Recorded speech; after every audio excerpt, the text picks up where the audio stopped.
Tapealert, Tapealert, Tapealert, Tapealert. So we talking about like the music you create, talking about the like melodic style. Like what influenced you on like rappers or people you heard with that? What can you compare it to in the industry on if you have anyone that influenced you in that area? Or is it just like an own unique sound? I feel like since I started rapping, in the beginning when I started rapping, I was more into like listening to people and like getting a little motivation maybe. Like I ain't gonna lie, the first person I probably listened to was Bryson Tiller. Like that's my favorite artist. Okay. Besides Kanye, yeah, that's my favorite artist. Like literally Bryson Tiller. I feel like, I'm not gonna lie, ever since Bryson Tiller came on, I still don't feel like nobody is on his level, bro. Like I know he shied away and went his own direction, everybody like where he at, but I still feel like nobody came out with no album like that, bro. Like I don't care what nobody say. Like so Bryson Tiller is definitely like, besides my pops, music wise, Bryson Tiller is a big influence on me. I want to say Fab too. A lot of people say like when I rap on like regular songs and shit, I sound like Fab. Like everybody say that. I don't know. I don't try to, but that's just like, you know. I guess that's just what I grew up listening to, and it just, I feel like I had the cadence. Like sometimes, like that's how I feel. A lot of people compare me. I know everybody say A Boogie. Everybody compares me to that too. Yeah. I mean, A Boogie nice. You know what I'm saying? He's like an influence of our time. You feel me? Like he brought that New York sound. So like, yeah, like I like the beats he used and shit, stuff like people like that. Nice. Michael Jackson especially though. Okay. Yeah, Michael Jackson. And like I said, Kanye West. Michael Jackson is like, I performed Michael Jackson at my mother and father's wedding, bro. Like I was a Michael Jackson influence. Like I love Michael Jackson, bro. Like every song I could sing word for word. I don't even gotta hear that shit for 10 years. I sing word for word, like literally. Like you said you performed it at your mom's dad wedding. What age was you at that? I was like 3. Oh, younger days. Okay. Yeah, like everybody was hyping me out, like go Turk, go Turk. And I was dead rapping that, like I was dead singing that shit, bro. I think it was Thriller. So fact. Alright, let's continue on. What studios do you go to on this process? So I go to Plug Studios in the Bronx, and I also go to Audio Land and LIC. Go to those, work with a few of the engineers in the Bronx. Work with an engineer in LIC the most, right? Like shit like that. But I work with 2 engineers the most. One in Plug and one in LIC. Shout out to my son Rashad and my son Bully. Why do they call you Turk? Alright, so this is a long story. I don't know the full background, like on where it came from, but my grandmother, rest her soul, my father's mother, she named him, like she gave him the nickname Turk. Like our original name is Danny, like. So it's come from like a little show or like a movie or something. She got 6 kids, so I guess it was 6 whatever. Like, and he's the baby, so that she called him Turk. And when I was born, they called me Turk because I'm the second my whole life. Like Turk. Like until I was like probably like 17, 18. Like, then I grew up, so everybody started calling me Turk. Like then I started rapping, so I just took the NY because I feel like I got that New York style a lot in every song. So I just took the NY, just threw it in the back of my name. But I also use Turk as an acronym too. Like so I came out with two of my first projects I ever came out with. Like they not even up on no internet, nothing no more, because I don't sound like nothing like that. But 2 of my first 2 projects was called Talented and Underrated. And actually, I got one that's out on my EP. Is actually called Respected King. That's the last of the R and K. Yeah. So I took Respected King and I dropped Talented and Underrated first, and then I took Respected King. So that's TURK. That's fine. Everybody wanted me to drop some NY shit. I don't know what to come up with. You can't call it New York, so I don't know that. But I'm gonna come up with something. Nice. And that's just fire. That was just something like that was passed down. Like you twisted. You know what I mean? It just stuck with you. Like that came from you. That's and then that wasn't even my pop's rap name, so it was perfect. Like I just took that shit. I was like, give me that. Like there's only one Turk in the game, Hot Boy. So it's like, why not? Like I'm a young nigga. Like and it's mad hard to forget. Like when I do performances and I do shows and shit, niggas remember Turk NY. That's some different shit. Like you know what I'm saying? Like you're not gonna hear that again and be like, oh, I didn't hear that shit. Nigga, yeah, you did. Like Turk NY. Nigga, it sounds mad. What it is, it's its own thing. So it's like I don't take niggas' names. I don't got no Cardi this, that. You feel me? Like I'm not taking different shit. Original Turk New York. Exactly. This original thing. That's fire. I'll fuck with that. Yeah. Alright. I want to talk about the single Only a Milli. Let's get into that. How did that come about? Alright, so Only a Milli. Damn, how the fuck did I write that shit? I know I was in my car smoking one day, right? I always do this. Like I be in my car smoking, listening to beats, and I heard the beat. Automatically, I came up with that pattern of. I didn't have the words yet though. It was like, I just knew I was gonna do that. So I was just like, it probably took me like a good 3 days to write it. Then I called my engineer, went to the studio. I'm not gonna lie to y'all. This is word to everything. I finished that shit in like 2 minutes, bro. The whole song, like on some fast shit, like. Wow. Cause it was so like, I feel like I practiced this so much in my head, it was automatic. So I just did it like that. Then the video just, I just had to make it speak for itself, basically. That's what made the song so poppin'. Cause I ain't gonna lie, when I first dropped it, it didn't get that much love. It got love on a snippet, but like it's like niggas forgot about it because I took so long to drop. You feel me? Then I dropped it 2 months later. It got a little love, got its little plays. As soon as I dropped the video, that shit just came out. It's literally like my biggest played song on Spotify right now too. Yeah. Insane. That shit got almost 200K. And before we get to that, I want to get to that. But what is your writing process like? Do you write or do you freestyle? Or do you something of that? Like when you. So I feel like when I'm in album mode, I'm a writer. Like I feel like I be having like a lot of shit to say. And my mom be full of ideas, so I just write in album mode. But when I drop singles and shit, like Only a Milli, I feel like Only a Milli was written. Yeah, Only a Milli, I wrote that. So like I was already in album mode in the beginning of the year. So I write for most of the time, but I'm not gonna lie. Like I hear a fire beat in the studio, I could definitely destroy that shit. Like that's how I feel. I got both in me, but I'm more of a writer. Okay. I'm definitely more of a writer. Cause I like to really like see what I'm saying so I can feel it. Like you know what I'm saying? Yeah. Fuck with that. Fuck with that. Let's continue. I want to talk about the track Meddling. Like it got 60K, it's going on 60K views on YouTube. How did that one come about? Alright, so Meddling, like that's still running up right now. Hell yeah, that's definitely like probably gonna be my biggest song, and I say in like another 2 months, like it's definitely gonna pass Only a Milli, like cause on Apple Music is wildin', on Spotify is wildin', and YouTube, and like it's the first song I had that on 3 things is wildin'. Then I got Major Stage asked me to come out for it. Making that song, I always first of all I watched Scooby-Doo my whole life.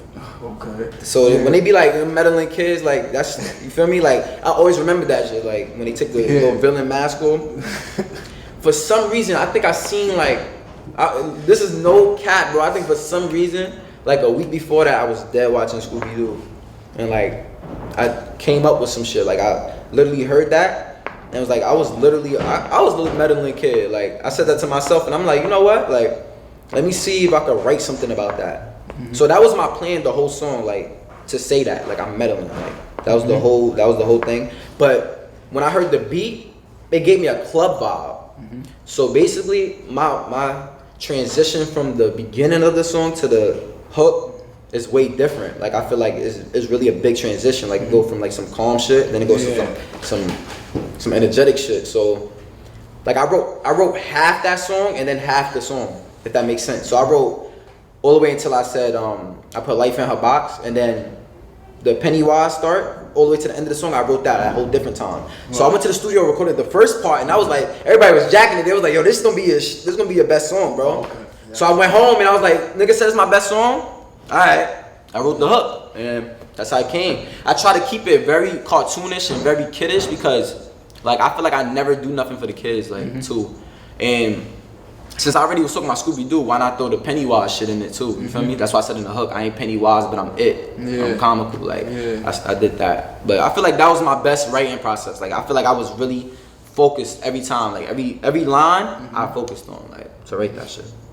But I do feel like that's my best new song. That's not out because my tape dropped next week. So. And we're gonna get into that. And I want to congratulate you on the 25,000 followers. Appreciate you. Know what I'm saying? Bro. That's on Spotify. Facts. Yeah, for sure. Facts. And you know what I mean? And it's not me to see coming up and on the process. You know what I'm saying? Don't stop. Definitely want to do Appreciate right. You, bro. And we're gonna continue on. Who is someone you would most like to collaborate with in this music industry? That's out right now. That's out right now. It could be upcoming or hot artist, or maybe it's just someone in your city. Okay. Who do you say? Someone you just want to collaborate? Who you think get around? I feel like I want to collaborate. Like I said, Bryson Tiller. That's one of them. That's one artist I want to work with. I will work with Boogie too. A Boogie. A Boogie's a good artist. If you go outside of New York, Roddy Ricch is where like I feel like me and him got that energetic. I feel like we'll body something like for real, like especially with my sound now. Definitely. Some other artists I want to work with. I don't know. Like I like a lot of artists, but like I don't feel like my sound match with them. I will work with like Sleepy Hollow. I feel like Sleepy Hollow nice. That's probably it. Like artists I would automatically know. Like I would work with if I was in the same room with them right now. Like I would definitely work with them. All right. And let's get back into, because you said something that made me think of this. Right, because you're like the young, coming up, what, 24 years old, about to be right? 25. And the young sound that what they think is like drill, that's like this popular sound of New York City. Or you a drill artist, or do you make drill music? Because your style is very, seems different. Do you like drill music? Can you get on that, or why not do you do that? Yeah, I feel like I respect the whole like drill wave. Like I respect all of that. I listen to all of it. I like certain artists more than others, of course, with the drill shit, because some just do it to do it, but some people is like good at it.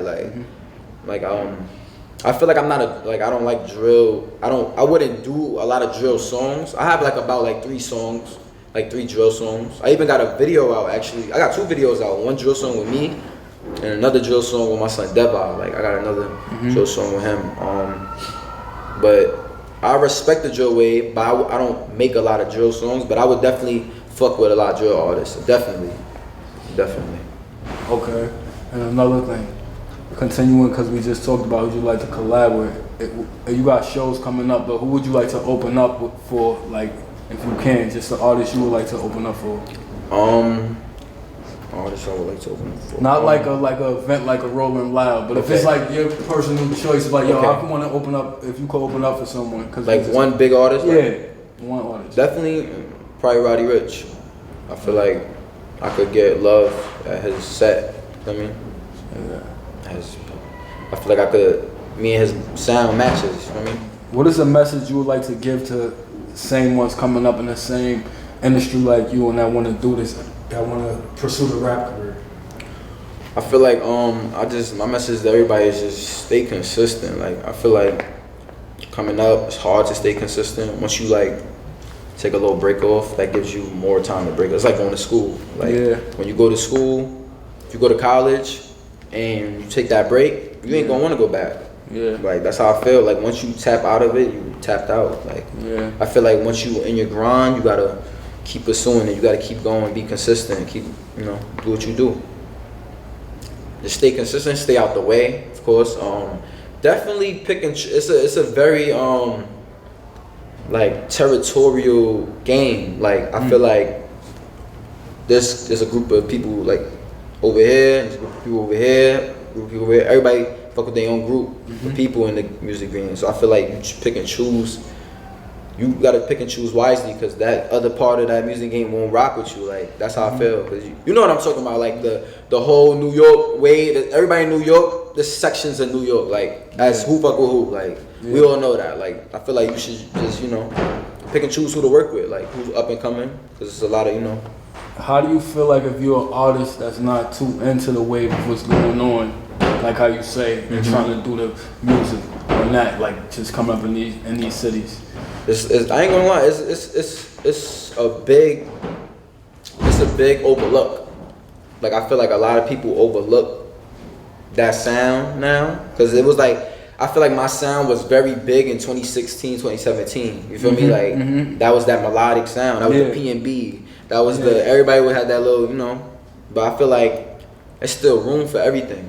So I feel like it's harder because like I ain't gonna lie, in New York, drill music's looked at as the top genre right now. Like that's what everybody wanna hear. Like the beats is hard. Like Pop Smoke really set up a wave, bro. Like for a path for everybody. So I respect it, and I fuck with it too. Like I said, I definitely will work with a lot of drill artists. but I'm gonna keep my sound because I feel like my sound is definitely unique. Like I feel like I got older people bumping my shit, bro. Like I got like I feel like with my music I got a little difference to me because I feel like I got a little soul in it. Like I feel like niggas really feel what I'm saying. Like I make it like feel me? Yeah, and that's, shit like that. And that's good on the upcoming artist to be, because that's that time keeps going and things always change and things progress, you know what I mean? But if you stick to you and just, you know what I mean, I came up on this crutch, like, and I like how like Nipsey said it before, it's like called taking the stairs, that's how you put it, it's like you just staying in that grind until you get where you gotta go, but I definitely fuck with that. I want to get back into like on the fam, right? On your pops, right? Because you say keep it 100 with the music and things that he do. Was he an artist underground? Did he ever pursue music or? My pops was very like, he was an underground artist. He, you know, did the same thing I do, go to studio a lot, probably more than me. I'm not gonna lie. He was a grinder, like every day going to the studio when I was young. Like he was really like trying to pursue it. You feel me? But you know, we got kids, take up your time. And then, you know, a lot of things happen, but I feel like it just set the path for me. Like, I feel like it's definitely like manifested, bro. Like this shit is meant to be. Like, I didn't just wake up one day and be like, you know, I'm starting writing. Nah, I didn't do that. Like that shit just automatically just came in my head and it was like, this is what I'm going to do. It became that, like.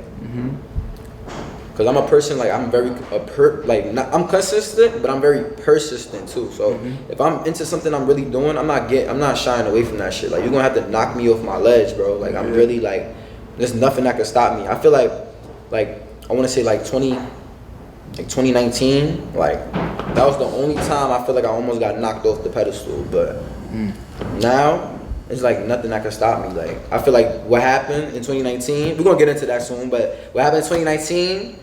That really changed me. Tapealert, Tapealert, Tapealert, Tapealert, Tapealert.